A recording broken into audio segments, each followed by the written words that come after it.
Greetings, listeners, and thank you for joining me once again as we celebrate stories and storytelling in all their forms and the bards and artists who bring them all to life. I am the Tale Collector and your host, Erica Adams.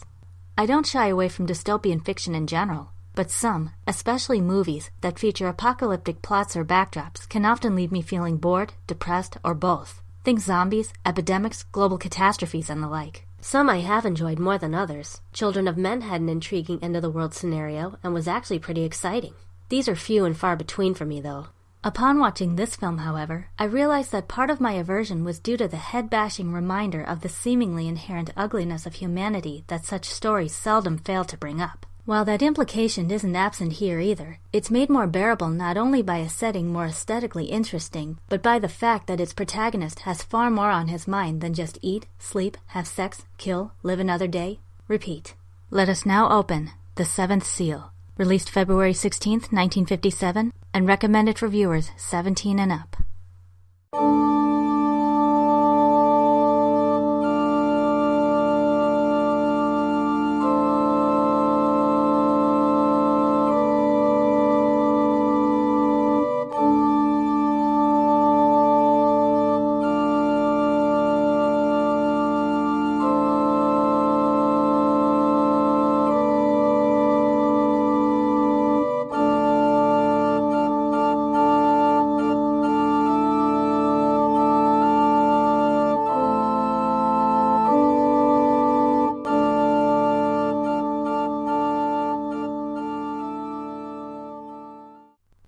Antonius Block, a Swedish knight, and his squire, Jons, have fought 10 long, grueling years in the Crusades and are now at long last journeying home. But the Sweden they return to is not the one they remember.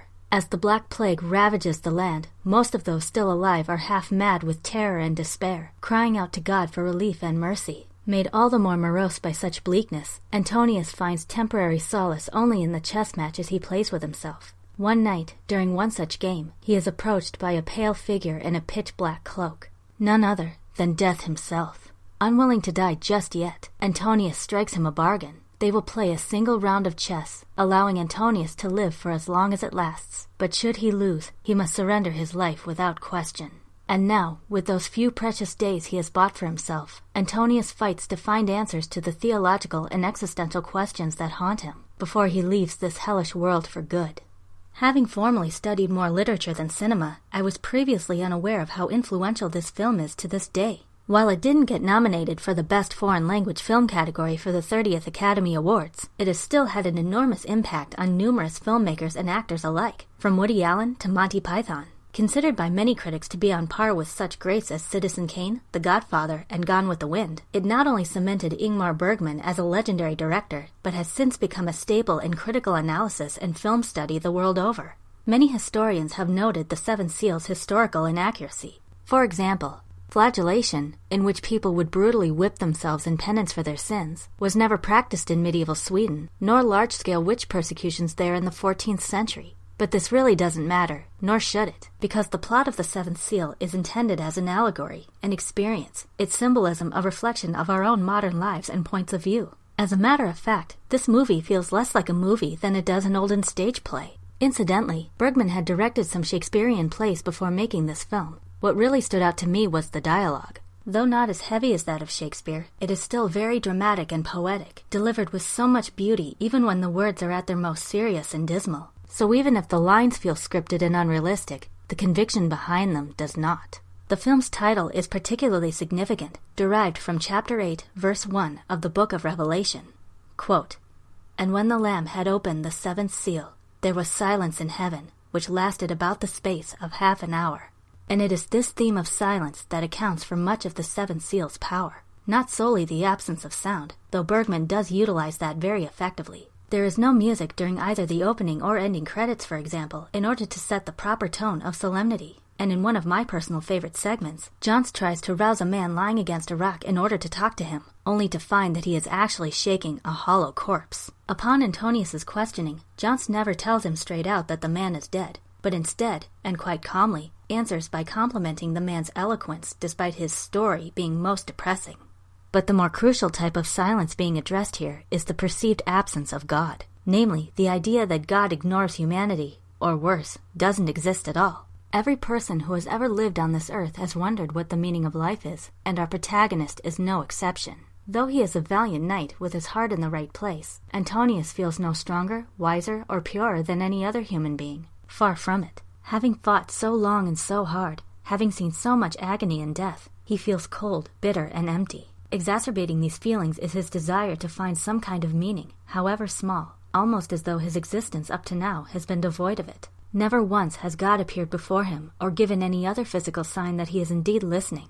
This, according to Antonius, begs the question. Because man is so weak and blind and confused, why can't God show himself and actually give answers, instead of forcing man to struggle in body and in heart in trying to follow him? Touching back on the play comparison, I believe some of the characters represent a specific religious point of view, which drives their motivations and defines their personalities. In this sense, I'm reminded of characters from traditional legends and fairy tales, whose traits are meant to symbolize and teach us about some aspect of real life. Though this may paint them as somewhat one-dimensional, their own traits are similarly symbolic in ways that virtually any modern audience can understand and relate to, socially and psychologically. This is especially intriguing and illuminating when juxtaposed with Antonius's doubt and aching desire for spiritual truth. Jans, though a loyal servant and friend to his master, is cynical and filled with contempt for the church, the atheism to the knight's agnosticism. Just the concept of God strikes him as nothing but ludicrous crap. Fallen for by the gullible and desperate, manipulated by the pompous and greedy, and misconstrued by the sadistic and mentally unstable. At the other end of the spectrum, we have Joff, a traveling juggler. Though childish and naive, he is a kind and devoted family man to his wife, Mia, and their infant son, Michael. I think part of Joff's optimism stems from the fact that he has loved ones to return to, and that he knows will be there to support and comfort him, and vice versa. Unlike Antonius, whose own wife may or may not still be alive.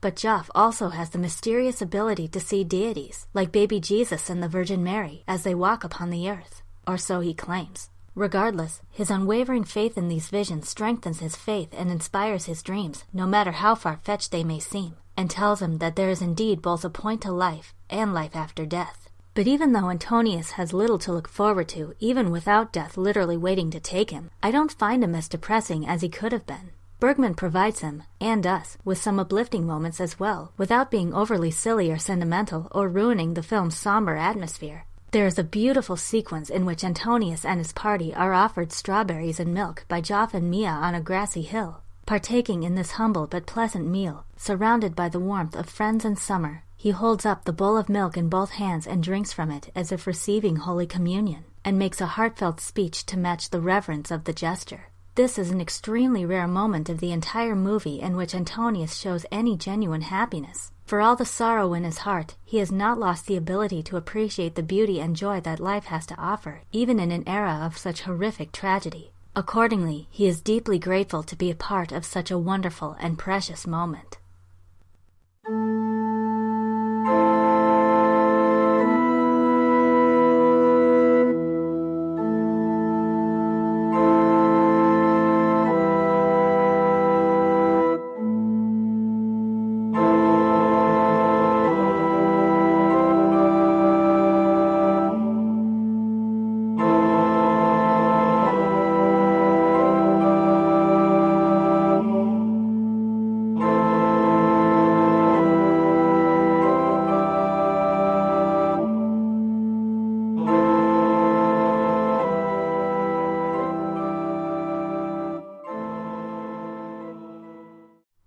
On the surface, The Seventh Seal may look like one of those highbrow artsy films that can only be enjoyed by either the scholarly or the pretentious. But this couldn't be further from the truth. Bergman uses religious allegories, heavy and complex though they may be, to reach audiences on a more universal and human level. I see it as neither a glorification nor a condemnation of Christianity exclusively, but rather as an exploration of spiritual crisis and how faith may or may not guide people in their personal walk of life. Though we will all meet death someday, how willingly we go in the end is as much a mystery as the Holy Spirit itself.